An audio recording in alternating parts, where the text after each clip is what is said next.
Printing a guitar comes with problems you'd never think of. Bodies that flex, neck that warp, even sunlight melting the guitar. But I'm going to show you how I solved all of that and built a guitar that sounds amazing and costs less than $250, including Filament. Most 3D printed guitars out there look and feel just like a plastic toy, but I'm going to show you how to make it sound and play like a $1,000 guitar. First, I'm going to show you how this guitar sounds, and then I'm going to show you how to make it. Here's a classic Fender reverb sound.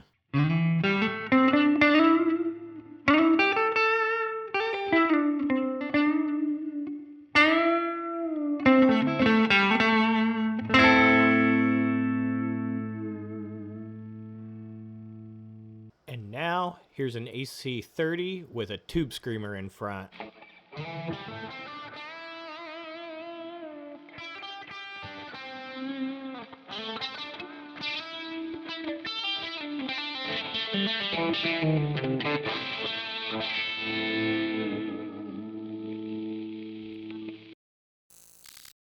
When it comes to how a guitar feels, the most important part is the neck. So I had to make a decision right at the beginning. Do I 3D print the entire thing, including the neck, or do I go for a wooden neck?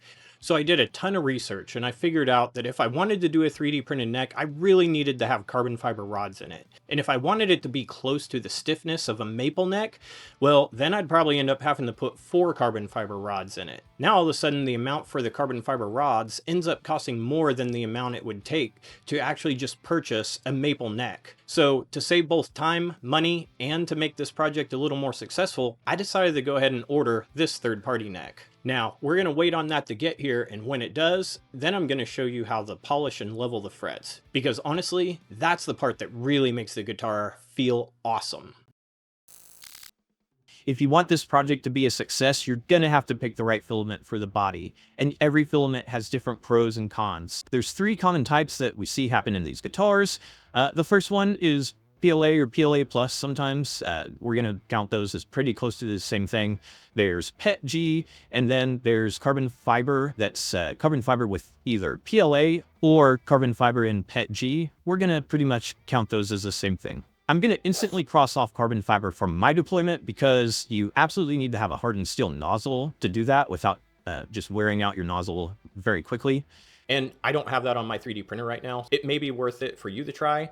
But the other thing, I've seen several videos out there that talk about how the carbon fiber filled, the little filaments end up getting in your fingers and things if you touch it a lot, that it's not really good for your skin. So that's something else to think about. When we're comparing PLA versus PETG, there's a few things that you need to look at the data sheet for. The first one we're going to look at is the tensile modulus, or sometimes it's referred to as Young's modulus. This is ultimately how rigid the filament is, and the higher the better. So this number is usually higher for PLA plus versus PETG, and that's a good thing for guitars because it resists flex under tension. The next thing you can look at is the tensile strength. Again, the higher the better. And this is how much force something can be put on the print before it actually breaks. PETG actually has the advantage here, but it's because it flexes more, so that tensile modulus is a little lower, meaning that it can flex more before it breaks. And after looking at all of these, you might actually think that PLA is the best choice, and for some people it will be. But there's one really big Achilles heel with PLA+, and that's the melting temperature. A lot of data sheets call this the heat deflection temperature, and it's significantly higher for PETG, where it would be about 50 degrees Celsius for PLA+, and 69 degrees Celsius for PETG.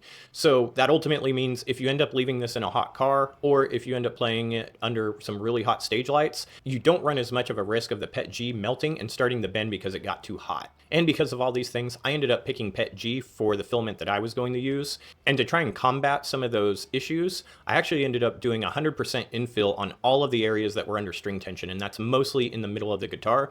But in all honesty, if I were to do this project over again, I probably would stick with PETG, but instead of doing that 100% infill in the middle, I would actually make some holes through the middle of the guitar and put some carbon fiber rods to reinforce it. All right, now it's time to get the credit card out. So first thing you need to purchase is the filament. First, pick a good color that you want. Also, find a vendor that you like and actually order the filament from their website, because honestly, you get better deals ordering in bulk when you order from someone like that, as opposed to ordering it directly off Amazon. In the spirit of full disclosure, Anycubic actually sent me the filament for this project, and while I like their filament and I would have purchased it anyway, you can use any vendor that you like, whatever works best for you. But you're going to want somebody that you can order in bulk from and get a better price. Right now at the Anycubic site, if I order at least 3 spools of PETG, it's $13 as opposed to around 20 normally. And for this project, you're going to need at least 3 spools, maybe even 4, maybe 5 if you want to have a little wiggle room in case you mess something up. When it comes to price for this hardware, it's one of those things where the more you pay, the better it gets.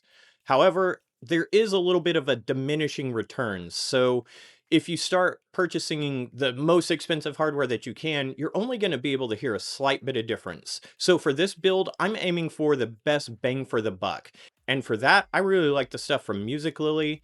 But you're welcome to use other hardware. And in fact, if you want this to really be the best guitar that you could possibly make, then go look at some of the really high-end hardware that's out there. So this is the bridge that I ended up putting in my list. And what's important is to look at the actual spacing. And it's labeled as 52.5 millimeters. So this spacing right here is the most important part. Now, the hard thing is that if you look here at Anycubic, these spaces are not going to line up. I assume that's because whoever built this model was compensating for shrinkage. So it's kind of hard to figure out exactly what bridge you need right before, but you can put these together, measure it, and then get an idea. This is really close to the 52.5. It's definitely way off that the other types of bridges probably would not fit. But your best bet is to actually print this out and then measure from hole here to hole here to get the exact fit that you need. Now remember, if you want to hit the easy button, I'm going to have a link to all of these items in the description. And if you use this exact file and all of those exact items, you won't even have to think about this. But I want to give you the knowledge that you need in case you want to branch out and do your own project later. Now, the pickups are probably the most important part for getting your guitar to sound the way that you want it to. So here's a couple of rules of thumb. One, I would try and steer towards getting an Alnico pickup as opposed to a ceramic pickup. The ceramic ones are typically very cheap and the magnets, and they tend to sound a little harsh. The strength of that magnet affects the pickup's output and its tone. Alnico 5 has the most output with a tight, bright sound, while Alnico 2 and Alnico 3 are a little bit lower output with some warmer round tone. Now Alnico 4 falls right in the middle, offering more of a balanced and even tone. Now I actually built my own pickups a while back, so I can't give you a link to get something that sounds exactly like the ones I put in, but if you want a good budget option, here's a preloaded pickguard from Music Lily that I think would work really well. If you really want to splurge and get a high-end loaded pickguard, there's a few that I really like, but really any high-end provider out there that you like will be awesome. But some of the ones that I think sound awesome, there's Dylan Talks Tone, there's the Fishman Fluence. I think those are amazing pickups, and they have a couple of different sounds that come with them. And also Bare Knuckle, they make some awesome stuff. But really, any of these good boutique builders or really high-end pickups, like even Seymour Duncan's, are going to sound awesome. When it comes to printing the body, these files are split out into 6 different files so that you can print them on pretty much any printer that's out there. Now I ended up using the Anycubic Cobra 3 just because it's a really reliable printer that's a low cost and it's worked awesome for me. But really, any newer printer out there will work perfectly well for this. Now, I purchased the Anycubic printer with my own money, but again, I also reached out to them after owning their printer and asked them if they'd sponsor this video, and they were willing to give me some filament to do that. I ended up printing all these pieces with their back flat on the build plate, but there's a few of these that I think it would actually be better to print them where they're more vertical. So this is the actual file that I used. I'll be uploading this. You can see the link in the description. But the pieces that ended up having problems were mostly these 2 pieces right here with the body cutaway. And so there's some rough spots just here where the supports couldn't get everything perfect. To alleviate that, I think we should put several of these pieces horizontal. There we go. Now let's look at the print settings. Keep in mind, these are after I made some adjustments to what I think should actually be done as opposed to how I actually printed these. I think I ended up printing them at when it comes to strength, I think I ended up doing like 6 or 7 layer heights. 6 or 7 wall loops, and like a 40 or 50% infill density. But really, I think you can get away with 5 top and bottom layers, 5 walls, 30% density on most of the pieces, except for the pieces inside these modifier layers, which we'll look at in just a second. Quality wise, I did end up doing 0.28 millimeters, and the line width, I bumped that up to 0.6 because of some info that I saw on making stronger prints by watching the YouTube channel CNC Kitchen. But I don't think that you really need 100%. And not only that, on some later prints, I've found that 100% infill actually kind of warps things a little bit more. So I think 80 is probably a better number. And from all the stuff that I've been watching with CNC Kitchen, there's a negligible amount of difference to just bump down that 80%. So I think that'll work for everyone. If you're worried about it, go ahead and bump that to 90, or it'll still work if you go ahead and bump all of these up to 100%. That's perfectly fine as well. Lastly, on the body, all you have to do is put the indicator pins in and just glue the entire thing together. And to glue it all together, all you really need is super glue. And this can be just about any type.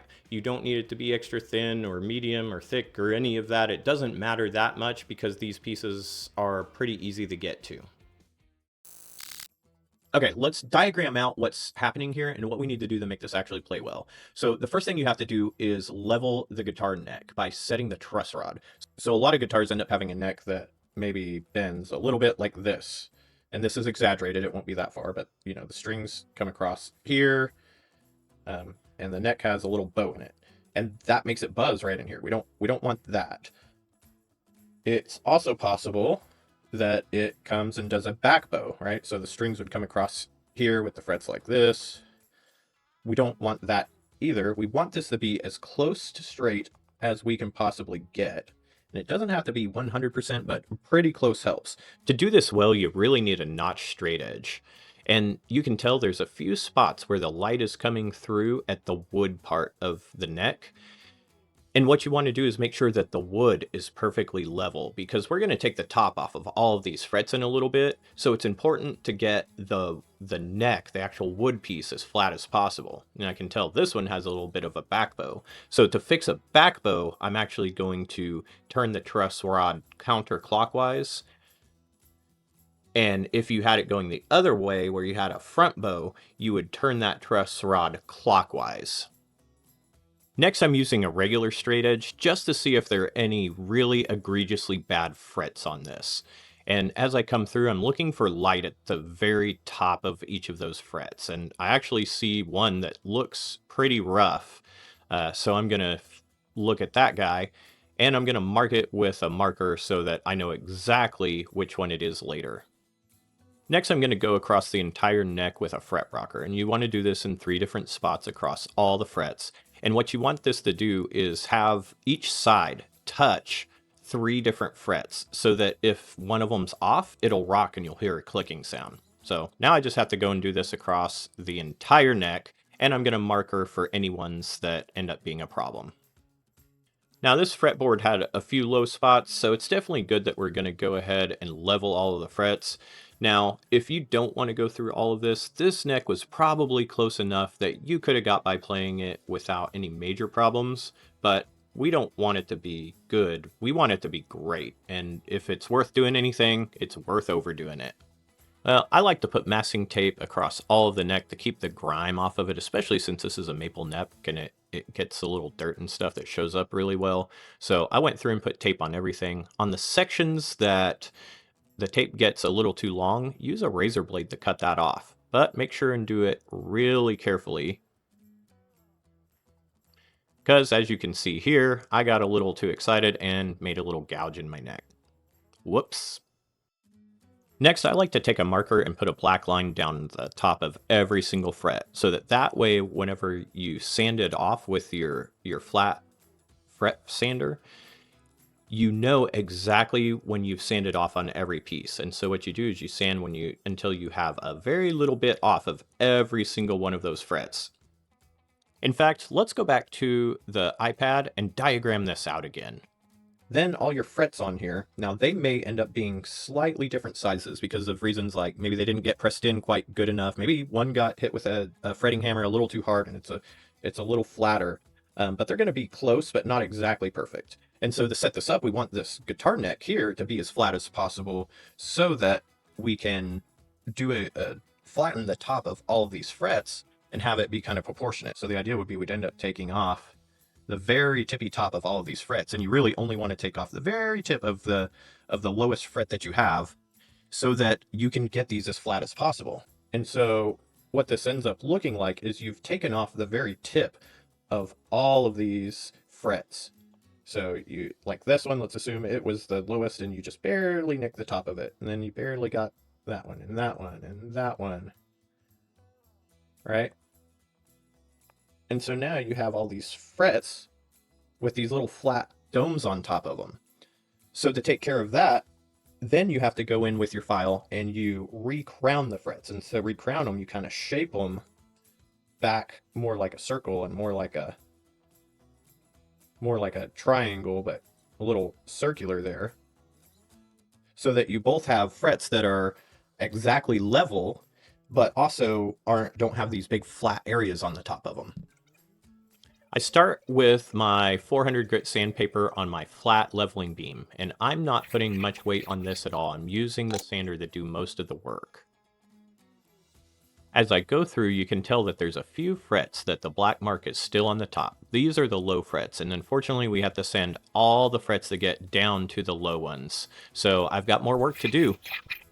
I continue on with the 400 grit until I get all the black marks from the very top.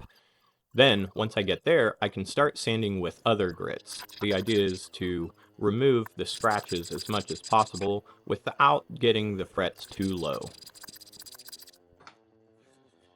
There we go. If you look really detailed, there's a flat top on all of these frets. Now, we have to get rid of that flat top. I mark the fretboard with black marker one more time, making sure to cover the entire fret this time, not just the top.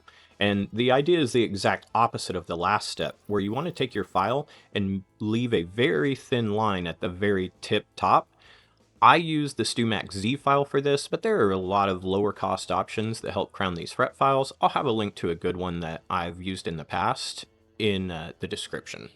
Filing these frets makes a lot of little particulates that come that are the size of the grind, so you need to make sure and clean your fretboard after every single one of these steps. Because what you'll find is that if you don't clean it well in between like sanding grits or in between these files, is you'll have these little chunks of fret material that are on there that make these big gouges as you go. So it's really important to clean all of that up every time with a fresh rag. So let's go back to the iPad and do a little drawing to figure out how we're polishing these frets.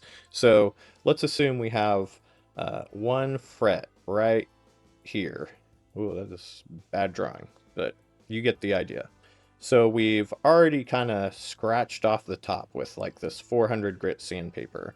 And then we went and we made these scratches with this Z file, or, you know, whichever file you have. And so you have these really big scratches all up in this thing. And so the idea is to come back and make smaller and smaller scratches. So ultimately you now come back with a thinner scratch and come over the top out of all of those and you buff it out, right? Now, after you do that, you have to do more scratches on this thing in a much smaller scratch set. That's changing the grid of your paper, and every time you change it down, you're removing all the level pieces and scratching it and getting it going all the way until you have the thinnest, tiniest scratches that you can possibly get, so that you can take a buffing compound to it and really smooth all of those out and polish it so that the scratches are like, you can't even see them. You might be able to with a really close-up microscope, but they're so little and blended together that it now starts looking really shiny. So the idea is to start polishing the frets with this sandpaper, starting with the one that's as close as you can get to a 400 grit. I'm starting with a 320, and I'm going through and rubbing up and down and polishing each, making sure to keep pressure so that it's both sanding on the top, but mostly actually sanding on the sides to get rid of the scratches from your file. Once you're done with that, then we'll move on to a higher grit. So what I did is I went from 320 to 600 to 800 to 1000, then to 2000. And then also make sure that you wipe up the fretboard in between every single one of those grits so that you don't contaminate the next grit size. Now, it's time to polish the frets. So if you have to polish them by hand, you actually want to go higher than a 2000 grit on your sandpaper. In fact, the higher you can go, the easier it'll be. Luckily, I have this little Dremel tool that I use to power sand it, so stopping at about 2000 grit works perfectly fine. So I'll load up the polishing compound on this little tool and then rub every single one of them.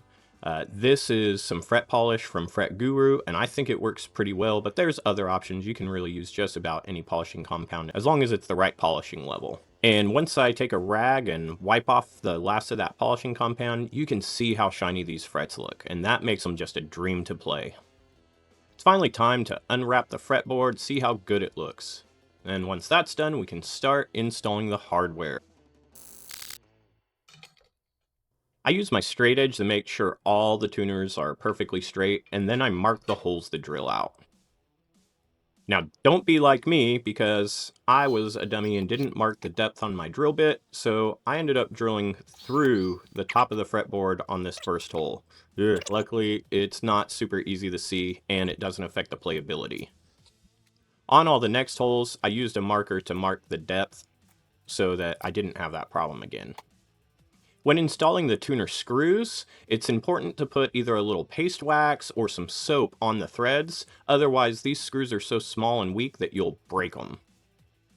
Now, I'm going to go one step above and beyond because this neck comes with a plastic nut, and I really prefer the way a bone nut sounds, so I'm going to try and force this original nut out and then put on the new one. Now, these nuts are usually only held in with one little drop of super glue, and that's on purpose so that you can actually remove them later. And then I recommend doing the same thing when you install the new one. Just one drop of super glue there in the middle. That way you can change that out later if you need. We're going to install all the hardware, making sure to drill out any of the holes to the proper size so that you don't have any random issues with stripping or anything later. Also, don't screw these in super hard because this plastic is a little easy to strip the screw holes out. Now, fitting the neck is probably the most important part of getting this guitar right. So you want to put the neck in there, and notice that it should fit fairly well, especially with a 3D printed guitar. But you're going to want to make sure that you put the strings on. You don't have to tighten them all the way, but make sure that they align with the neck fairly well. You'll see from this build that if I were just to screw this in right out of the box, I would actually have that high E string go off the fretboard a little bit, and we don't want that. So to remedy that, I used a file to kind of sand off a little bit of that very top edge so that it could come up a little bit more on that neck angle.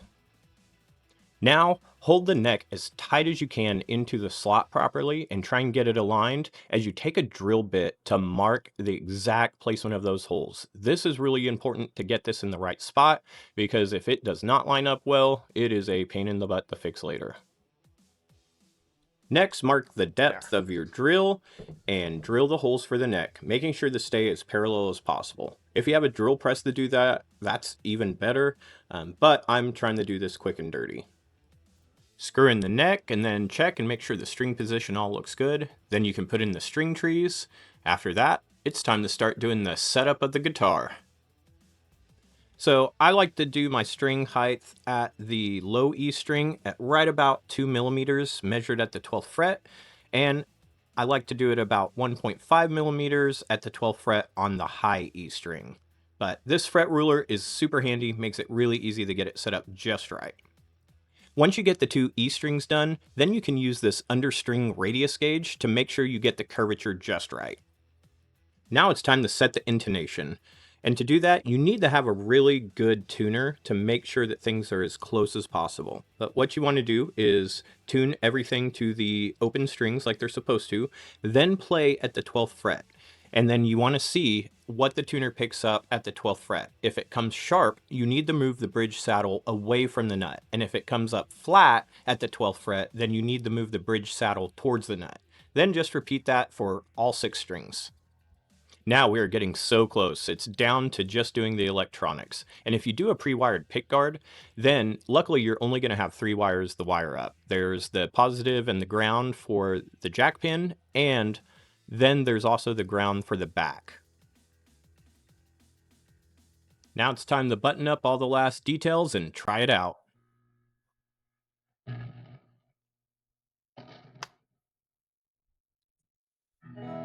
Haha, it works. I hope your guitar turns out amazing and that gives you the motivation to keep practicing. This guitar has actually become my go-to workhorse. I play this every time that I end up playing for the worship team on Sunday morning, and it's been awesome. And every single time I get a ton of compliments about how cool it looks. But for now, it's time to get practicing.